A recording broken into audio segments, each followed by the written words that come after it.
Welcome to the first installment of Buddy Book Club. A big thank you to our buddies, Pace Car Joe, for that intro music.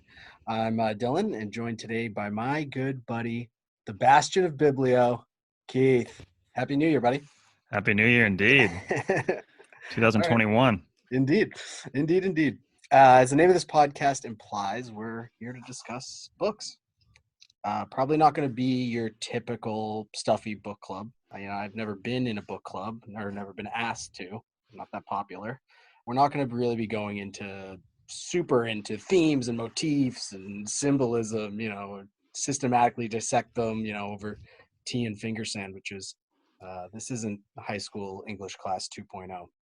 I think we're going to go for more of a free form, stream of consciousness, let's have a laugh and talk books kind of vibe. But don't worry, Keith, I will be enjoying tea and finger sandwiches. Although with this book, I guess we haven't broken down the book yet, the book we're going into. I'm sure the title will give that away.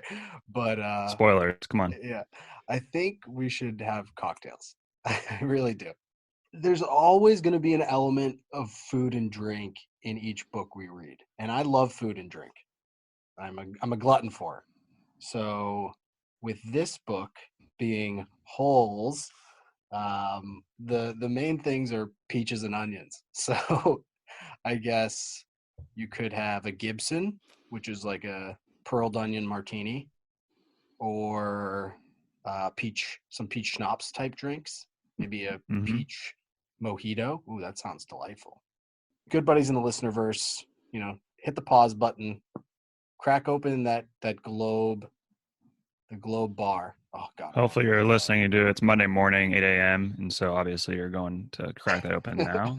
That's the perfect time for it. Yeah, why not? I mean, it's the first day back to work after a long break, so you might as well. All right, we're going to probably be mixing up genres. I think the goal here for us is probably sticking within the young adult section of the library. That's pretty much our reading level. But as I spoiled before, in this first installment, we're going to be reading Holes. And I'm sure everyone knows Holes, or at least has heard of it. If not the book, then maybe the movie starring Shia LaBeouf. Why are we reading Holes, Keith? Well, yeah, this is probably one of the first books I read or was able to complete when I was probably like 8th or 9th grade. That's basically my reading level, just to give people a level of where I'm at. Wait, this was the first book you read, and it was when you were 14? This and like Harry Potter were probably the first two books I was able to complete as a young adult, as the genre implies. Gotcha. So I actually listen to books now since I'm such a poor reader. So just a heads up there. But yeah, the third time reading this book actually, and I enjoyed it just as much. And I like that too, because you're primarily going to be listening to these books. Yeah. I will be reading them in the classic form, so I'll be going analog while you go digital. My initial concern with you listening to them is I feel like the narrator affects your feelings towards the book. Yeah, 100%. But hopefully you're uninfluenced, although this is the third time reading it, so Do you know who reads the audiobook? Can you give us a little background on that? No idea. I can barely remember the authors or the name of the book once I get done with them. So yeah, that's not going to happen. All right. Well, then let's test this one. Who's the author of this book? I wrote this down. Louis Sachar. That's Sicario? I don't know. Maybe it's Sachar. Hey, well, I was thinking about sending him an email being, hey, you want to join our podcast? Didn't think that that would go off very well when he said, yeah, how many people listen to it? But you know what? Or he would have thought that you were like a 8th grader. Yeah. You know what I mean? Like I actually looked up project. A bunch of Holes like book club reviews and things like that, just to see like what other people were saying out there. And it was every single video was someone that was like 10 years old being like, this is what I thought about it. And I was like, sounds about right. All right. Well, we're going to give a different perspective. Yeah, I think we're going to be slightly different. So hopefully someone like stumbles upon this that is like a 10-year-old and listens to ours and is very. Hopefully not, because I do not want the lawsuit. Yeah, that's probably true. Don't have cash for that. So you probably don't. So Holes, we kind of discussed why we're going to read this. And for me, it was, I read a decent amount of books, and this was one that I really knew nothing about. I know everyone had kind of read it in middle school and definitely seen the movie. If not, I've neither seen or before this, I had neither seen the movie or read the book, and figured this was a good way for us to start it off. So, I know you said this is your third time reading it, but do you remember any of your preconceived notions, or because it had been so long since the last time you had read it, did your feelings about this book change beforehand? Obviously, the older you get, the more you understand. But I still remember loving it. Like, and I'm going to go into this a little bit later, but my favorite part is that everything connected. There didn't seem to be a wasted word or story that was kind of a red herring, or parts where I think a lot of books, especially adult books you read, it seems like they just kind of, they'll give you like everyday life, and it has nothing to do with anything, or at least in my opinion, it doesn't. It just doesn't help the story move forward, where every single piece of this book had something to do with the actual story.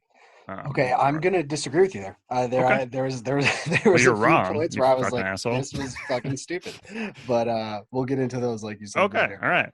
My only problem with preconceived notions with this book for me was that I kept seeing Shia LaBeouf as Stanley, and See, I think that's why that's a you can't watch the movie first, 'cause I have a different picture in my head already. exactly and that's Yeah. kind of my point. That's a problem always with seeing the movie before reading the book. It Yeah. takes out some of that imagination factor.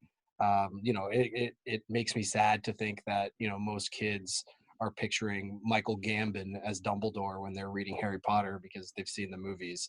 But although thinking of Emma Watson as Hermione ain't too bad.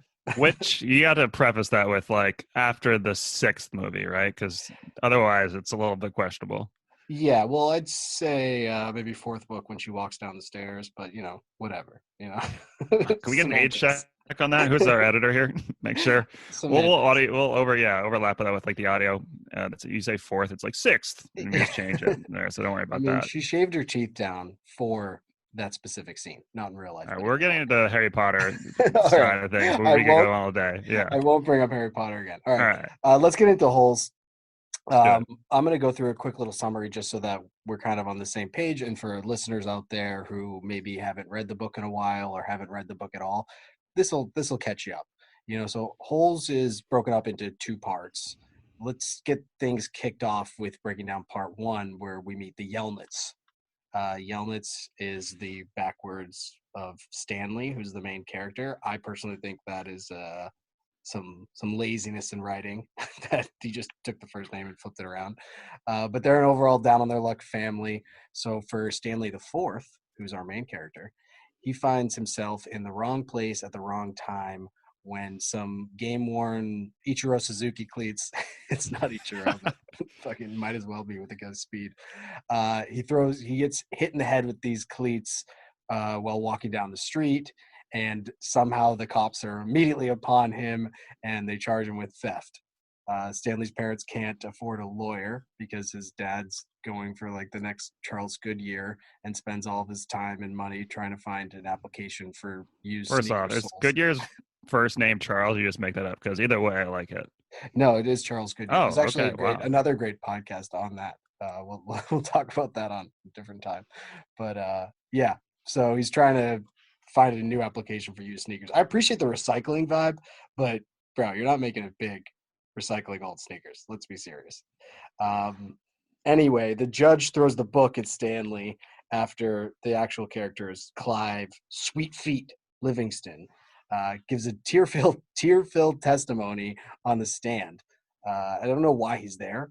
It just Doesn't make any sense. he goes there to You fuck throw some that kid out. over. Don't worry about that part. All right. But in the end, Stanley gets 18 months of hard labor at Camp Green Lake. I'm not sure if I know this book is set in the United States, but it feels more like Soviet Russia to me because he gets sent to the Gulag. So, Shutouts, do you Warzone. But yep. think the punishment matches the crime for that particular theft? Well, he's stealing the shoes from a homeless shelter, right? And so Yeah, it's basically he's stealing from a charity. So I think you do punish that a little bit harder. I respect it. you respect the 18 months hard labor.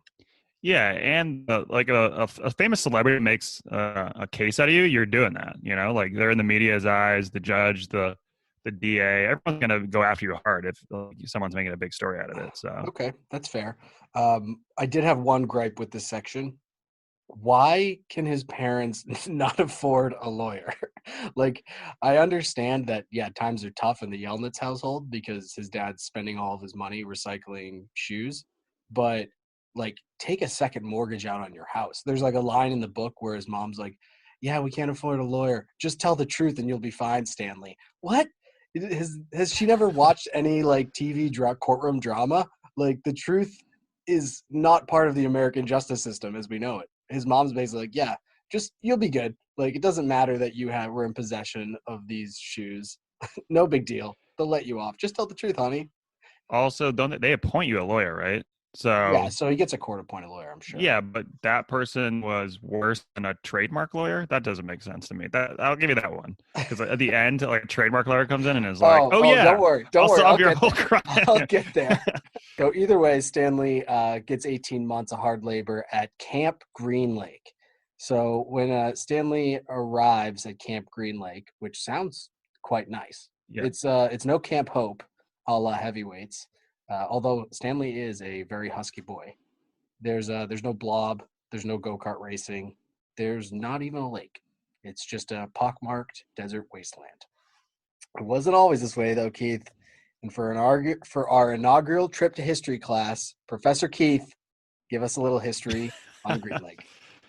okay. Green Lake summary here by Professor McGonagall. A natural tidal lake in Calhoun County of Texas, which I looked up is between San Antonio and Houston, Oh, which okay. in the book make it sound like they're in the middle of Sahara Desert. And realistically, it's like 15 miles away from the coast. So they literally could walk from the furthest mark in Calhoun County. So if they're in the middle of the middle of Calhoun County, the furthest mark would be like 15 miles to water. So that didn't really make a lot of sense. But it used to be a sprawling town up until the lake dried up, which essentially was it dried up because it stopped raining because of a quote unquote curse that occurred because of, which I know you haven't talked about yet, but Sam and kissing Kate Barlow incident. Wait, who are Sam and Kissing Kate Barlow? Can we get a little Well, background I on assume people have read the book. They're not just like, what is holes? So I don't think we need to give them the full, recap here. that? But Okay. it was then, as you mentioned, turned into a juvenile camp, which had said they're the only source of water for the next 100 miles, which is the big theme here is that math is not a strong suit for the author because as I mentioned, it's 15 miles away from water. Maybe they're talking about like non-salt water. I don't know. Either way, I'm sure you could probably find that. The one thing that is a bit odd is that they're in the middle of this camp is a big mountain called basically God's Thumb, which is basically the Garden of Eden. You just go there and there's plentiful of water and onions growing there. But brings me to my next point about this is that Stanley's grandfather got stranded there somehow, right, from the Kiss and Kate Barlow. So basically, she robbed him, meaning that Stanley's grandfather was in that town, right, before. Like, he didn't just end up all of No. a sudden there. No. Did I No, miss this was this? later. Yeah, this was No, later. but Kiss and Kate Barlow was in the town, right? Then she got kicked out. Then she came back, stole this dude's money, Stanley's grandfather. So basically, Stanley's grandfather is a racist in that town, right? That's what happened, right? Stanley Yelnats II was a Yeah, racist. yeah, because he was That's what in you that get on town that. and kicked Kate Barlow out, right? No, this was later. So Wait, so Ki- what's the timeline? Kissing Kate Barlow Yeah, is in Green Lake, right? She's the school yeah, teacher. She falls for Sam, the Onion Man, yeah. who walks around with his donkey and sells onions to people as elixirs and also food, which we appreciate. We love Sam, played by And I Dwight. know what elixir means, but I don't think our listeners do. Can you explain it to me? I know what it means, definitely. I don't. It's not like I've never heard that word, but go on. An elixir is like, I mean, you play video games, right? It's like it's like a Like a tonic. potion, Yeah, like there you go. mana. It's like Oh, mana. Okay, yeah, okay, got playing it. WoW. Yeah, Um, but Kissing Kate Barlow, the school teacher, falls for Sam the Onion Man, and then when they kiss, which is a hate crime, I guess, or a racial crime for Sam, they go to yeah, kill him, and she becomes this. This is an origin story for Kissing Kate yeah. Barlow, which I'm waiting for the second movie where it's a Kissing Kate Barlow origin story, and she becomes a badass outlaw. Right. And then goes on her spree. So Stanley Yelnats, or the second, is just walking around town or walking around with the area, and she steals from him. He had nothing to do with the town. He was traveling through at some point later after the lake That's a drought. likely story. I don't believe it for a second. I don't believe he was a racist. Okay. But All either right. way, because of Kissing Kate Barlow's little curse there she put on the town after they killed Sam, Rip Sam, who I don't know if you heard that, played by Dule Hill in the movie, phenomenal actor. Uh, I looked it up. because Yeah. because of Great, that, great insight, by the way. Great show. yeah, West Wing. Because of that, the lake dries up and everyone loses their money or their lives or has to move away. And then she becomes an outlaw and steals money from everyone that comes through, including Stanley Yelnats II, a non-racist. But we'll fast forward to the present day. Allegedly. Yeah, we'll fast forward to the present day. So Stanley obviously knows none of this, but there is some stories of his great grandfather, which we'll get into shortly. But in the present day, Stanley is put in this camp with his brothers and shovels, all of who or whom I don't know go Whomst. by go by their prison nicknames. They're maybe equal to, if not better than, Prison Mike.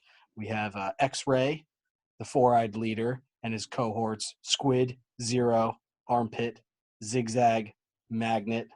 Eventually, Twitch comes in, not South Park Twitch, but pretty good prison nicknames, wouldn't you say? The streaming service, right? Yeah, just that streaming service, of course. We also meet the COs, which is Oz Talk for corrections officers, Mr. Pandansky, a Pole, I'm sure, Mr. Sir, a particularly creative name, and the warden. Do we know what the warden's name is? Does the warden have a name, or is she just the warden? Just the warden. Yeah, okay. Well, the boys spend their days digging holes for no apparent purpose, and their evenings shooting pool and shooting the shit in the rec room. Each day is pretty much the same: up before sunrise, back-breaking labor, 4-minute shower, food, bed. There's only a few days in this where things go a little bit different. In one particular event, someone steals some of Mr. Sir's sunflower seeds. He's trying to quit the cigs, which I appreciate, but and using the sunflowers as the oral fixation thing. So there actually was some. I thought it was going to be foreshadowing when they said that 7-spotted lizards, which plague the camp along with other traditional uh, insects and reptiles, scorpions and snakes, but these 7-spotted lizards are particularly dangerous because you die a painful death when they bite you. But they said they like sunflower seeds, so I was like, oh, Mr. Sir's totally going to get got. But then he doesn't. So I was like, oh, why'd they say that? And can I jump in about the sunflower seeds real quick? Yep. So here's the general theme I was getting from this book is the made up mess. I already alluded to it about the 15 miles and them saying there's only 100 miles closest water. Sure. So sunflower seeds, they said they stole a 20-pound bag of sunflower seeds. Now, Damn. D-Man, you're a connoisseur of sunflower seeds. What's I the do love a biggest good bag you've sunflower ever seed. seen? I think those David's bags are maybe a pound. Yeah, they are a pound. I looked it up. So you're telling me there's a bag, not like a huge container or box. It was a bag that's 20 or 19 pounds heavier than the biggest bag you've seen. Well, That's maybe the he's first one. buying in bulk. What if he goes to Costco's? You know how heavy 20-pound bag is? It's 20 It's 20 pounds. pounds. Yeah. Not picking that up. That's like a 20-pound weight. Yeah. Well, maybe he's also trying to get fit, as he's also trying to quit the cigs. He's I trying to get a little mean, fit. it's know how stale those would get. That's True. the biggest lie. All right. I also have another one that we talked about, Clyde Livingston. Yeah. They said he hit 4 triples in a game. Come on now. Come on, son. The leading person right now, the current leading person with triple numbers is like 81 or 82 total. Yeah. There's never been anyone that's hit 4 triples in a game. The highest percentage person hits a triple. There's all math I've looked up, by the way. 1.4% of the time they hit a bat, they hit a triple. That's the highest percentage in the league right now. So to hit 4 triples, the chances of doing that is like 0.00000038416%. That's what it is. But, so I call bullshit on that. But is it 0? No, it's not. But it's 0. If you look it up, like to hit a cycle, everyone just says the hardest thing to do is hit the triple. That's the hardest part. And what I've heard too now is that a lot of contracts are based around doubles. Triples aren't nearly taken into the same account because a lot of people think that's just like a one-time thing, or it's like a random event. It's not necessarily like a good hit.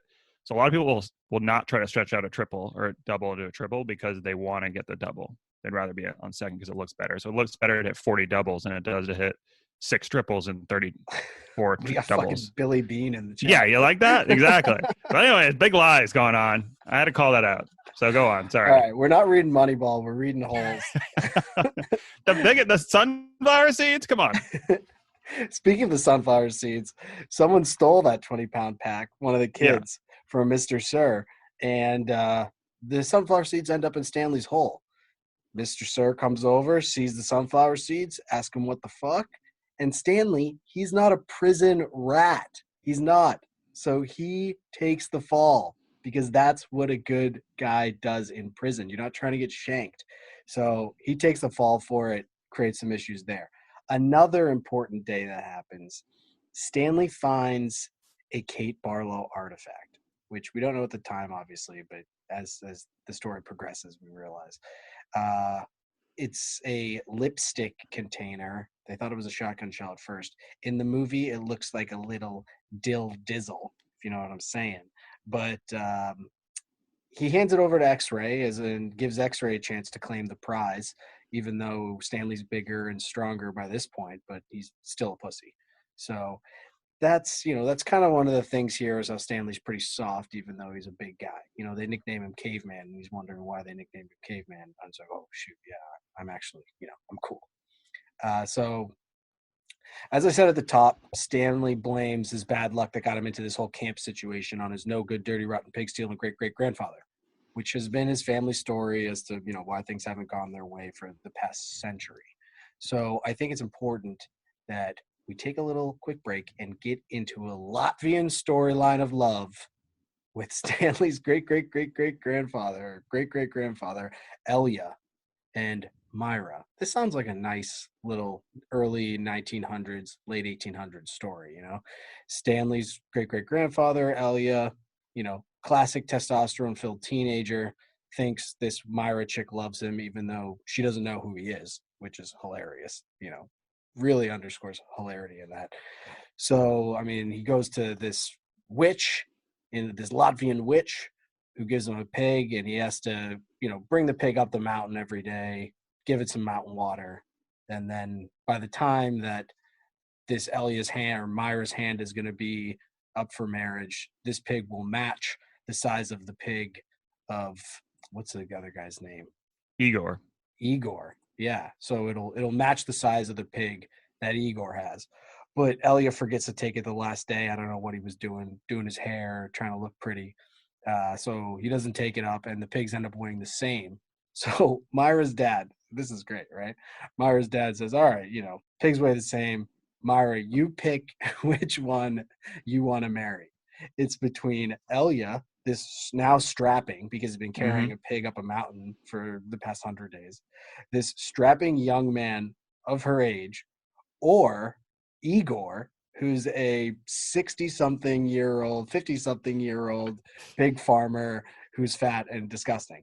And this girl looks at both of these people. She's like 17 years old. There's a 60-year-old man like just drooling, looking at her. And she decides to guess for it. She just says, I'm guessing a number between 1 and 10. Man. Can I tell you the real story here? It's funny how you don't know how to read between the lines. And this is probably because I've been in a book club before and I understand these things. So let me retell the story, and now let me know if you understand. Okay. So give me a big game breakdown. Yeah. So Igor, right? He already has a giant pig, right? So the other, and what's the other guy's name? Myra? Elia, sorry. He does not. So let's rethink this, kid. We got a 60-year-old with a giant fucking hog, okay? And then we have a normal kid that doesn't have a giant hog. That is the story. One of them has a giant hog already. And that's why she can't decide which one she wants. Which one, the fucking little squid or the guy with the giant hog? And he didn't have a pig. That's the thing you don't realize. Oh, so it's an allegory for his penis, is Yes, what you're yeah, saying. yeah, exactly. Even though Elia has hit puberty over the last 100 days, and his hog has grown. That's an actual pig. That's a different thing. He's Okay. talking about pig. Yeah. Well, to go back to your math situation and how bad everyone is at math in this, um, she says, "Give me a number between 1 and 10. Who's ever closest gets my hand in marriage."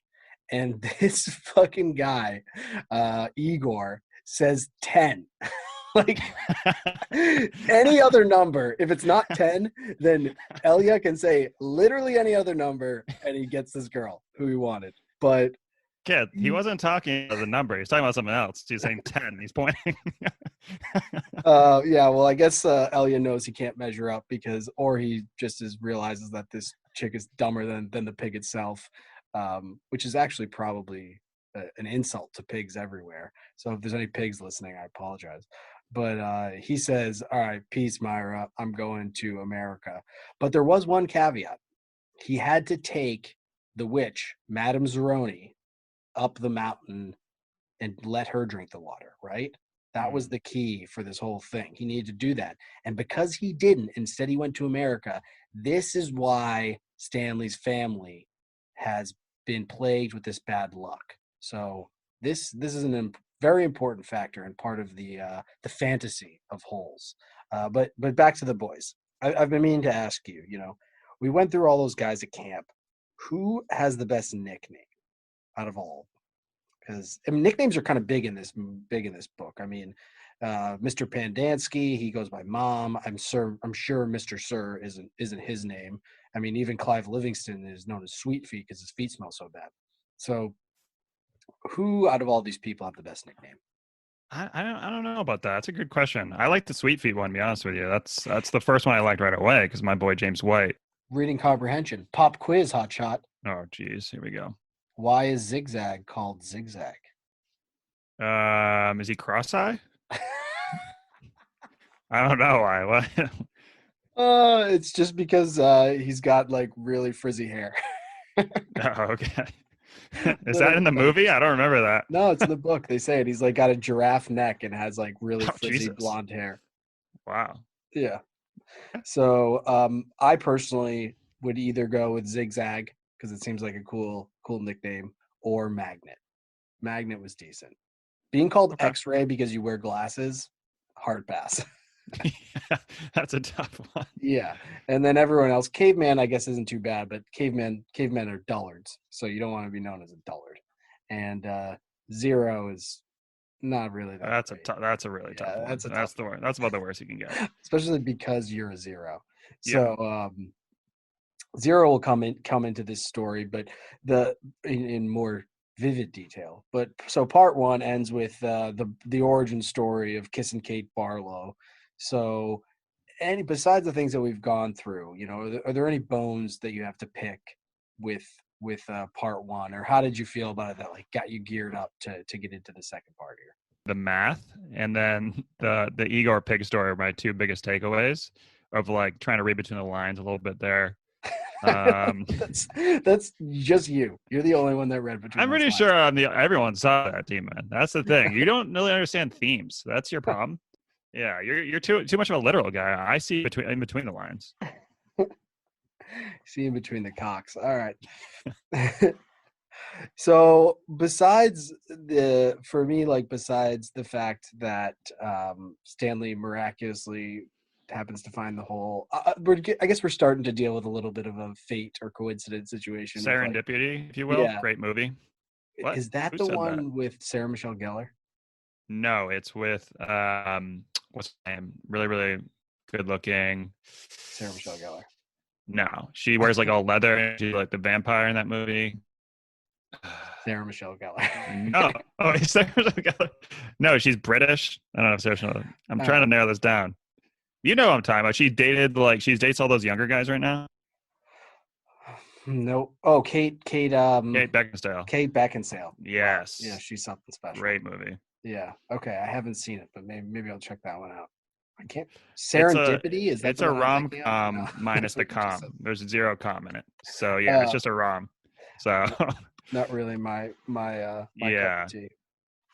So yeah, I guess that's we're setting up a good situation where it's like, where the heck is Stanley gonna go with this in terms of this whole Latvian story and then the kissing Kate Barlow, and Stanley seems to find everything. And then I don't think they had said at this point after part one like what his whole grandfather was, but you knew he got robbed by kissing Kate Barlow. So now you're just thinking like, all right, his grandfather got robbed. Stanley's gonna find his grandfather's shit, right? Maybe you don't Yeah. know because you'd already read it a few times, but that's what I'm Well, guessing. I remember the first time reading it when I found out that Zero nonce whatever his grandmother's name was. Veroni. Oh my god! I went, oh my, like that like GIF where the kids are going like ah. That Yeah. was me when that happened. I was like the worlds are colliding. Yeah. So, Okay. but I also hadn't really read books before, so maybe that's why. But still, that was insane. Well, to be fair, until they did the big reveal, which we'll get into in part two, I really didn't realize it either. I didn't put two. Oh Yeah, shit! I Okay. didn't put two and two together. I'm an idiot. But Were you doing the same thing? Were you on the floor like, oh my god? yeah, I was doing the thing when like the picture of the kid when he gets his N64 for the first time or whatever, like ah! um, So we end part one with the birth of Kiss and Kate Barlow, as I said, and then part two kicks off with Stanley taking Zero under his wing. You know, Zero's got his back. Zero's a little feisty. He's like a Wolverine, and Zero's got his back. So Stanley figures out he doesn't know how to read, and so Stanley's a good guy. So he teaches Zero how to read, and they have their own little deal here. They got their own little deal. Zero will dig Stanley's hole for an hour a day so that Stanley has enough energy to teach Zero how to read. I don't know how he got that deal. Sounds like a raw end of the deal for Zero. But either way, Stanley's teaching him how to read. So there we go. Yeah, Unfortunately, and I was gonna say that first off, Zero is a fucking stud mathematician. So what do you need to read for? You listen to books on tape, easy day, and just crush math. And then he could have taught this author a little bit about math also. yeah. So either way, but yeah, go on. Yeah, Zero knows the maths, as they say Yeah, in Britain, the maths. Um, So this deal is creating a little tension with the rest of the guys, and there's racial stuff going on in this book that I don't think we really want to scratch the surface of. But basically, Stanley being a white guy and a lot of these other guys being of mixed race between black, Hispanic, and whatnot, they start making jokes that Zero's Stanley's slave and stuff like that. So neither Stanley nor Zero thinks much of it, but it's still creating some tension. And then when the warden and Mr. Sir come by, you know, the other guys start complaining and talking about this deal that is between Zero and Stanley. It's not their deal. They have yeah, nothing to do with it. But they zigzag, in particular, narcs on our boys, Stanley and Zero. Well, this thing, Stanley's not digging his hole. Like, dude, mind your own business. Stanley yeah, already took the fall for you in this sunflower seed fiasco. No questions asked, didn't say anything, didn't want anything in return. And now you fucking stab him in the back over a little reading deal? Come on. yeah. That's a great point. I didn't think about that. That is some narc stuff, the stuff that gets you stabbed in the Yeah. but I was thinking if I were Stanley, then I would trade those reading services for fighting skills. So teach me how to fight, because that's the biggest currency in their current situation, right? Like X-Ray is like the boss man because he's willing to fucking put his fists up right away. So Yeah. I seemed like you'd be like, yeah, teach me how to fight. So I'm also bigger than everyone already. So and I'll just be Who literally. would you ask to teach you how to fight? You'd Well, ask I just X-Ray? assume anyone. I don't know. Well, I mean, well, I don't know if Zero know how to fight, but that's the currency you need to learn. Yeah. Well, Digging holes is good. Zero's got that spaz function. He's got that spaz strength. So he's the guy Okay, that'll so you like, can't really teach that. yeah, you Like can't that's teach hard. that. He's Yeah, the little one, so he's scrappy. Like yeah, he'll if you start fighting, he'll bite a finger off. He's like dull. yeah. So there's that. So because of this, Zero's like basically hits his breaking point. He's like, nah, I'm not digging no more holes. And it's like, whoa, whoa, whoa, you guys are digging holes, Mr. Pandansky, who's usually kind of a nice guy. He's like, yo, you're digging your hole. Mr. Sir's like, you're digging your hole. He's like, hell no, I'm not digging no holes. Smashes him upside the head with the shovel, takes off. grabs a shovel, takes off. Smart. Should have grabbed some water. But now he's in the desert. That's where we are. Zero's stuck in the desert. People are like, Zero's lost. No big deal. We'll write him off. Stanley, though, he's got heart. He's got heart. He ain't going to let that happen. So he goes after Zero, right?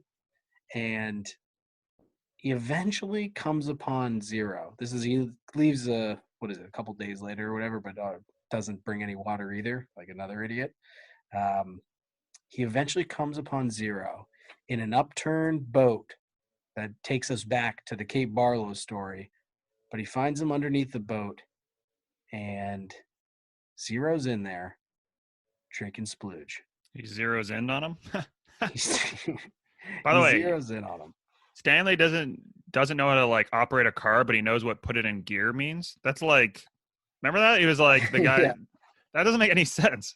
I feel like that's the hard. I would have no idea what that means if he'd never driven a car before. Our boy Twitch comes in, which I Yeah, like. he like Twitch. put it He in likes gear. to He's like, rob oh, of cars. course. I will move this stick over here to the D, which like who would ever know that? And you got to hit the brake at the same time while you do it. So, Well, not if you're just trying to get out of there, right? I guess can you put it in gear with the brakes not engaged? if it's in park, I think you need to. Oh, okay. I'll But test look at that us. theory out. Yeah. We don't even know. We drive cars. My point is, yeah, put it in gear means like if someone told me that, I'd be confused and I'd drive cars. Yeah. So yeah, go on. Yeah. So Stanley finds him underneath the boat there in the middle of the desert. He's been walking for hours. Through the whole day. So he's thirsty. He thinks Zero must be dead, but Stanley goes find some refuge under this boat and finds Zero in a little dugout hole down there. So he's wondering how the hell Zero survived because it's been like 2 days, and Zero hands him a mason jar of splooge. So what did you think when you first read that? Yeah, I think I didn't realize it when I was in 6th grade, but when I read it the second time, I looked around like I was being fucked with. I was like, wait a second, did someone give me a book that has like the things changed in here? Like, what is this? For those that don't know, D-Man, do you want to explain what splooge is? Well, I mean, I can only go off Urban Dictionary, which calls it an ejaculatory deposit, which sounds about right. And if you need Something that you put used in a bank. if you need that Okay. used in a sentence, it's my roommate left his splooge covered T-shirt on the floor again. So, yeah. Oh wait, they call it sploosh. Yeah, What? but it's pronounced the same. Yeah, same difference. Yeah. But more importantly, right? Peaches were big in the town, right? The Green Lake before, peaches were huge. They had Miss Kissing Kate Barlow was a big, she had all these peach concoctions. So if she canned peaches, that's 120-year-old canned peaches. So is it It's drinkable? just straight vodka, right? It's At that booze, point? right? Yeah, Yeah. like it's been fermenting. I mean, Yeah. in best case scenario, it's booze. In best case scenario, Right. assuming that it was, preserved in the right way, it could be fine to drink. But like, Zero's getting hammered under that boat. Oh, God, yeah. I mean, and in worst case situation, he's dead from bacteria that has infiltrated those 120-year-old peaches. Right. Let's throw out reality for a second, because then they go to the Garden of Eden, and he's like, "Well, I guess I'm fine now." Okay, we'll throw reality. I mean, that's what we should do. But at the same time, he drank 15 of those jars in a day. there was 16 jars. He says it. Maybe the math's off, but he said there's 16 jars, and then he's like, "How many are left?" He goes, "1." So it's like, wait, Zero drank 15 jars of splooge in a day? I mean, are you kidding me? Riley Reid couldn't even do that. Or it's like 15 beers in a day, and they're little there's kids. So yeah. Either way. Okay. Either way, they got one jar of splooge left. And for our listeners who don't know who Riley Reid is, can you inform them also, D-Man? Just Google it. Oh, okay, yeah. Turn the safe filters off. Make sure. Yeah, Google it. But so now they have to decide. We going back to camp, which is probably the prudent move. Take our licking and then deal with it, or do we do something else? Zero doesn't want to leave, so this God's thumb has been on Stanley's mind, man. This God's thumb thing. He thinks he's seen it, and he looks out. He sees what looks to be like this God's thumb or a giant thumb in the air on the top of a hill. And so they say, all right, let's make for God's thumb. Why? I have no idea why they're going to decide to go up there. They think there might be water at the top of this mountain. But either way, they're going to make for it. It's just, it's calling to Stanley, so they make they do their version of the Jews escaping Egypt, and they head towards the thumb up there. It takes them a while. They're sipping on the splooge back and forth, trying not to waste it. Zero's in rough shape. He drank way too much splooge, so he's keeling over. He's sick, and in his hysteria, let's say, he decides to tell Stanley that he stole the shoes. Right? This is a big reveal. This is our first big reveal. Everything's connected. He stole the shoes. So, his story checks out. For the most part, it checks out. He was poor. He was in the homeless shelter. He saw the shoes and he took them. Yeah, I get it. No big deal. Which they had kind of foreshadowed to earlier when Zero asked if there was the X on them, which I liked, a little childhood foreshadowing. But here's where we talked at the total top of the show. We talked about, you said, all the words are in place, all this stuff. This was the biggest gripe for me. Oh, right shit. Here. Lay it on me. He says he put the Zero's like, I put the shoes on and I was like, started running or whatever. Stanley asks him, he says, the shoes fit you? And Zero says, yeah. Why? Bullshit. I call bullshit. I call bullshit. No way. 0% chance. This is a 14-year-old kid who's already scrawny and small for his age. So he probably hasn't really hit puberty yet. His balls have barely dropped. And you're telling me that he has the same size feet as a professional athlete? Yeah, they try to smooth it over like, oh, Clyde Livingston had like pretty small feet. But like, why even include that? Like, what? It makes 0 sense. Pun totally intended. It makes 0 fucking sense. Just say, oh, did the shoes fit you? No, that's why I took them off and threw them over the overpass because I couldn't run fast enough. Like, there's so many other ways to go about that than by him saying, the shoes fit you? Wait, why did they even include that? I don't remember it at all. Exactly. It made no sense. Why even include that?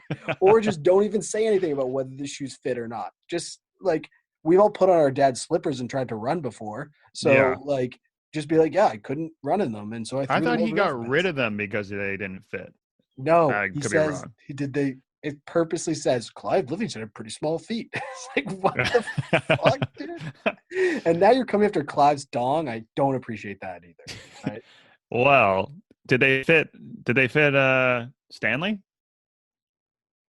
I don't think. Did he even wear them? He just got hit. I mean, if the gloves don't fit, you must have quit. That's the first thing. Where you're at? If the shoe don't fit, yeah.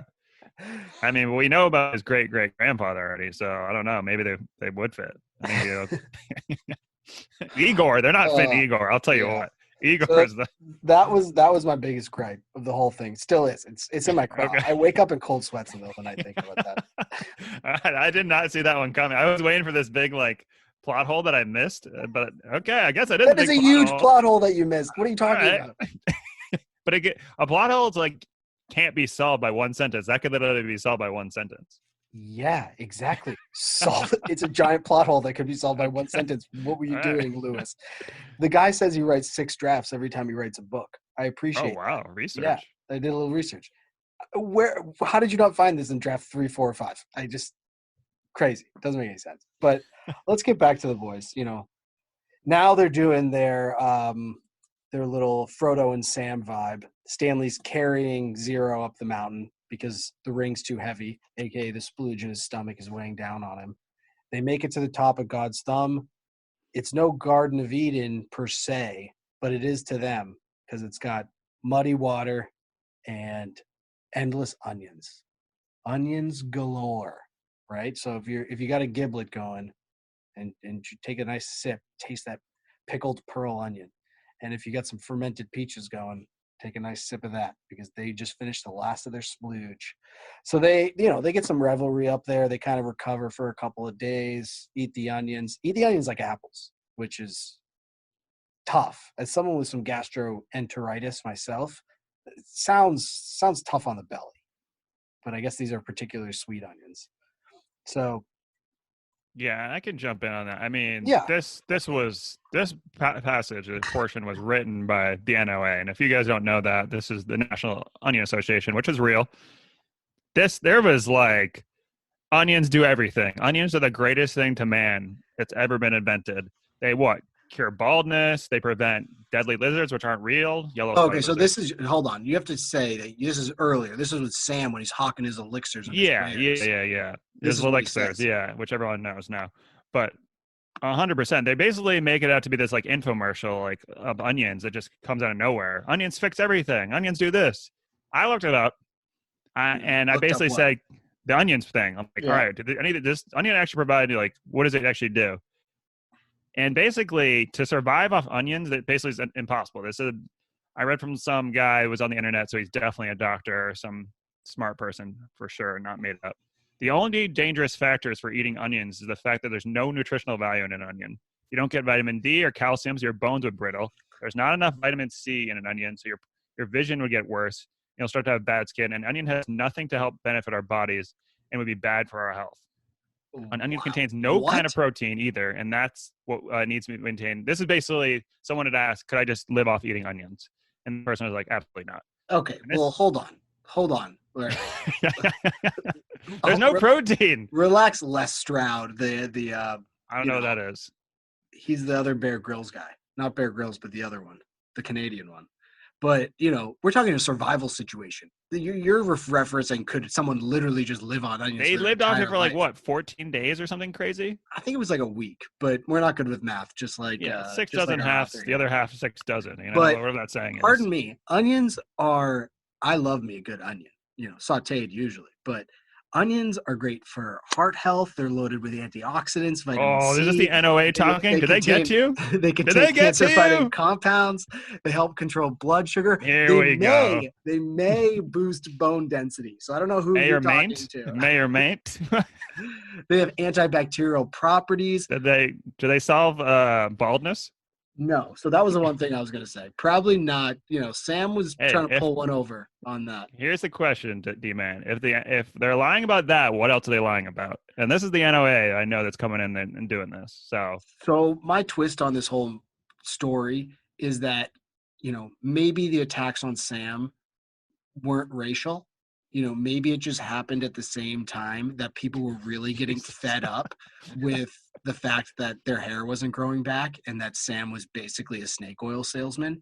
Yeah, he was like, "Don't worry about the doctors. Just come to me. I'll give you this like onion Yeah. juice, and it'll Yeah. fix everything." So maybe that was the case, but I'm not sure exactly on that. But either way, onions are very healthy for you, and that's bullshit. Whatever this online doctor They you got to you. documented as. They got to you. All right, so we find the boys at God's Thumb. They take their brief respite, right? We get 7 days in, maybe more. Who knows the math? But they've been enjoying their muddy water and their onions. And Stanley, he says he's thinking about that Cape Barlow lipstick that he found, and he's like, Zero says not digging any more holes, but Stanley's like, let's dig one more hole. Comes up with a plan, work their way back to camp, dig in that hole where we found the Cape Barlow stuff, see if they can find the treasure, and then book it, hightail it. Thelma and Louise, Bonnie and Clyde, whatever you want. That's their goal. So they work their way back, right? They take some onions with them. They take some muddy water. They work their way back, start digging. They find Stanley Yelnats, the first or the second, his treasure. But previous to this, the whole story comes full circle, which is, I'm sure you liked this part, with Zero. So Zero ends up being Madame Zeroni's great grandchild, right? And so by Stanley doing his best Samwise Gamgee impersonation and carrying Zero up the mountain, he fulfills that original goal for a Yelnats to carry a Zeroni up to the top of a mountain and feed them water. The curse has been broken. the curse of the Bambino has been broken. And now everyone's lucky. It doesn't go from, you don't go from unlucky to just back to normal. You go from unlucky to super lucky, and they find the treasure. All these spotted lizards come out. Whoa, big show. For some reason, they don't bite them. I think they're like chill with the boys now. The onion And juice. the onion juice. They've been Oh. drinking onion juice or they've been eating onions the whole time, which prevents you from getting another falsity because obviously those 3 spotted lizards aren't even real. But 7 spotted. Yeah. yeah, whatever. They're yellow But spotted, isn't it? that's a good point. Yellow spotted. I think maybe they have 11 spots. Once again, maths. But everything culminates with the ward and Mr. Sir coming out. Also, at the same time, Stanley's new lawyer comes out, which we'll discuss shortly. And the treasure belongs to Stanley because it's got his name on it, which Zero wonderfully identifies because now he can read, and he can read good. And inside, bunch of treasure. They both get out of camp. They survive, and inside the box is this treasure, $1 million for each of them, which I figure just kind of a round number the author decided on. Doesn't really matter much, but enough that Stanley can take care of his family, and Zero can find his mom, who may or mayn't have been hooking. And so because of that, Stanley's dad, because of the whole Zeroni thing getting fulfilled, Stanley's dad, instead of finding a use for recycled sneakers, realizes that peaches and onions is a perfect mix to cure foot odor. So he makes it big with his own Dr. Scholl's insert spray that, makes the feet not stink no more. And gets endorsed by Clive Livingston. Zero finds his mom. Happy ending for all, right? Circular. I loved it. Yeah. So that's our story. It ends with Stanley's family being able to make it out of the doldrums. Zero finally getting a happy family with his mom, which we love. But there must be some gripes you have with the ending here. I was a fan of it. I think again the big circular thing. I always liked like Seinfeld. How every episode seemed to be the circular. Everything kind of goes back to where it started, or everything is kind of loose ends tied together. Where certain parts of the story weren't. There's always like some sort of like this thing collides with this, and it ends up being the perfect mesh at the end. I love that. I always said like I hate the red herring stuff where you're just learning about someone just to have it there. It doesn't make sense. Doesn't really give you any direction in the story. So I was a huge fan of this, and since then I've liked books like this that where you always have that aha moment at the end. Big fan of that. Also wanted to note, huge fan of a lot of short chapters. It's huge. Yes, agreed. You look at like you're at chapter 15, you've read like 16 pages. I love that. Oh god, I've accomplished so much. I couldn't agree more with you on that. I think that the short chapter stuff is also a good way to like stop. When you're reading these longer books, it's hard to kind of like hit the pause button in the middle of something, but these chapters come at you so quick, and you feel like you're gaining something. You're accomplishing something. Yeah, that's the only ask I have. It's all about accomplishing things and bragging to people that you've read books. If you've read like 3 chapters of a book, that doesn't sound good. But if I'm like, yeah, I just got 50 chapters through and it's 50 pages, that's amazing, right? Yeah, that's what you got to do. totally That's marketing 101, really. So I guess one passage that I'd like to take back to know your feelings on happens when they find the Mary Lou boat, right? So upside down, when Stanley finds Zero, here it goes, right? Zero suddenly groaned. He grabbed his stomach and bent over. Are you all right? Zero dropped to the ground. He lay on his side, his knees pulled up to his chest. He continued to groan. Stanley watched helplessly. He wondered if it was the sploosh.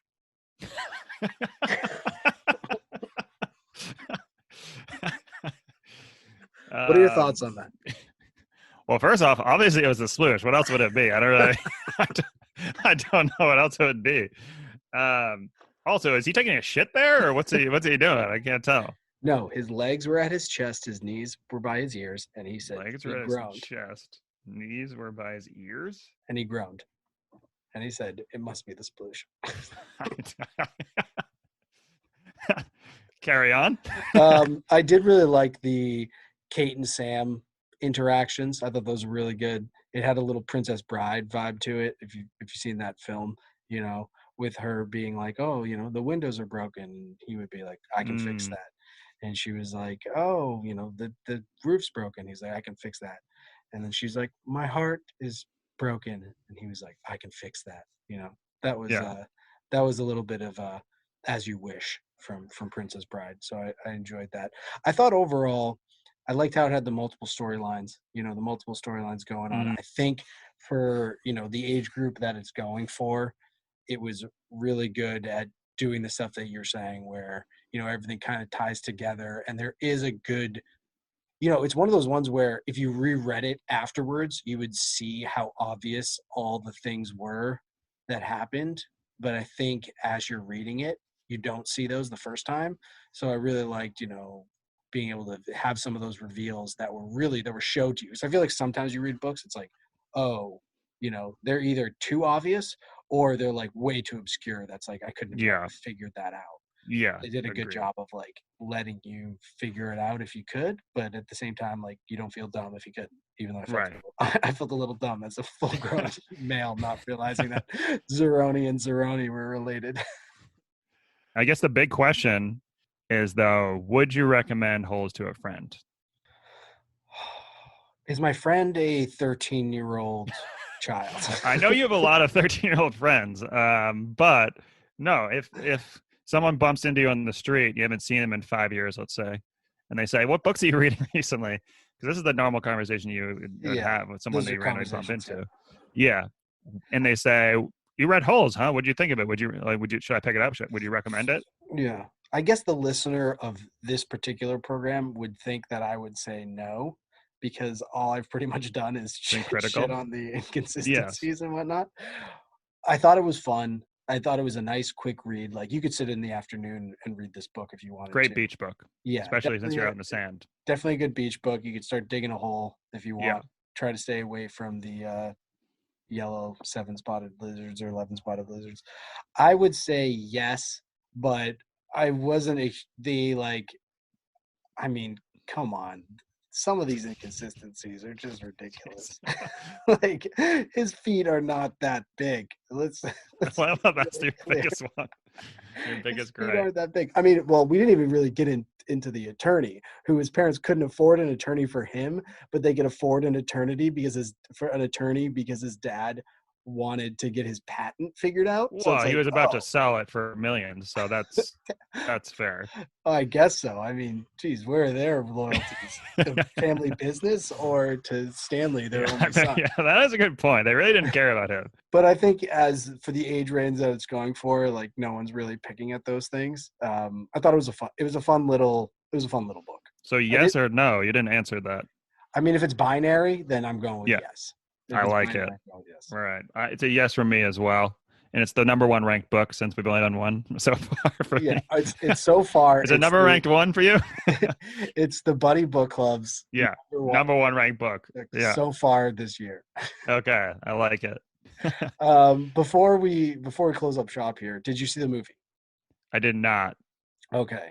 Um, John Voight plays Mr. Sir, Yeah, which is I weird. didn't really know the differences between. First of all, I thought Mr. Pendansky for the first half was a good guy, and then by the second half he was bad. So I didn't get that because he was like Okay. out there, like the beginning. Remember, he was like, "What do you guys want to do with your life? Like we gotta like, once you get out of here, you gotta like find what you would do, what you're passionate about, that type of stuff." I was like, "Oh, this dude's a good dude." And then like 2 chapters later, he's like the worst person ever. I was like, "Wait, what?" Yeah, maybe it's because I had watched The Wire recently, and Mr. Pendansky sounds a lot like Mr. Presbolewski. So that was kind of Mr. Presbo was like kind of the guy I thought of as Mr. Pendansky because they called him Mom. That was his camp Mm-hmm. name. He was like he was like trying to talk to the kids about like what they're going to do when they get out of Right. there. I was But like, then oh, he's this also is calling like Zero an idiot at the yeah. end. But then I was like, wait, what? at the end, he's like, let's kill these kids and like not worry about what happens to them. It's Yeah. like, well, He went what? 0 to 100 real quick on Talk about that. a heel turn from a character. Yeah. Yeah. For no reason at all either. It didn't seem. Yeah, so Mr. Presbo, aka Mr. Pendansky, I don't know what's going on with him, but he's got some issues. Yeah. He's actually played by the guy from Oh Brother Where Art Thou. I can't think of the actor's name. Yeah. I think I looked up all the images of the people to see if they made sense. And that would make sense as a casting if you thought he was going to be the person at the end. At the beginning, he'd be like a good dude, like Yeah. But As we said, Dule Hill, phenomenal. Igor is played by Azamat from the yeah, I Borat saw that. movies. I mean, and we know he's got that Hammer big hog. old hog. Yeah, Sigourney Weaver as the warden. I didn't buy it. Give me Connie Britt, aka Tammy Taylor. That's who I wanted in that role. yeah, a nice Southern accent. That'd Yeah, be good. exactly. I know you had some issues with Shia playing Yeah, I Steve. mean, Shia, I think is a phenomenal actor. Even Stevens, great show. But the actor called, or the book called for an overweight actor, and I know Shia is all about that committed method actor life. So you told me he did not gain weight for it, He which did is, not. He looked yeah, quite svelte. that changes my opinion of him almost as an actor, frankly. Yeah, I thought he'd be the kind of guy that would, Yeah, start eating candy bars and live in a hole or just like dig a hole right. every day. Where was I his thought he was like dad for committed. this? Have you seen the new Shia movie where he portrays his dad? His dad would never let this fly. No, His I dad haven't was seen like, "You got to fully commit to things," it. and Okay, he did it, as far he as I didn't. know. No. Yeah. So can you think if this movie didn't come out? I know it did, but do you have any other actors in place that you'd like for maybe Stanley that would fit more Well, with the you? thing is, you have to do like a kid actor, which is Yeah, you don't. obviously I Tough don't to do. You really have to know. find one. Yeah, I don't You have really to know a find lot one. of kid You're actors. not watching the Disney Channel that often. Right. What about from Um, history? oh, so like I could do anyone that's currently an actor right now. Yeah, or like that was. Yeah. I mean, I always just default to my like favorite actors, so that's my problem with that. But I'm thinking of anyone that's. Oh no, who would be great would be the dude from Super Bad. Oh, What's yeah. his name? Although, yeah, he He's a looked little bit Jonah pudgy. Hill. Jonah Hill, like I feel like he would make the movie because it calls for a guy that's a little bit funny, which I think I probably played a funny Yeah, character in this. I'm thinking, I'm thinking Jerry O'Connell from Stand by Me. You remember he's like the fat kid. I have to look that up. Yeah, but Curio. but but he'd be up there, or Christian Bale as a kid, aka a la Newsies. I think he would have been able to pack on. We already know he's a method actor, so we know he'd be Yeah, able to he pack would on a have. couple Yeah, he pounds. would have sold out. I Yeah, mean, I'll give Shia a pass. Maybe he just like, I don't care if he's 14. yeah. You got to put the weight on. He You know. was he was good in it though. All right. So at the end of the day, we liked the book. We thought the movie was okay. Tough casting, but we would recommend this book. It gets two buddies thumbs up. There you go. And do you know what you want to read for our next one? Yeah, for our buddy listeners. No, you're the Yeah, one that's supposed to come up with it. I thought I picked this one. I just asked you. No, we'll do a follow up then on what book we're reading next. Okay, I like it. We'll put our minds together and Yeah. we'll get some email accounts going. Social media, email, figure it out. Exactly. Well, Holes, it was a good book. Thanks for chatting out with me, and thank you for pulling me into this whole shindig. This was fun. Indeed. Let's Um, keep crushing. let's let Pace Car Joe take us out, and I'll talk to you later. Bye now. Bye, buddy.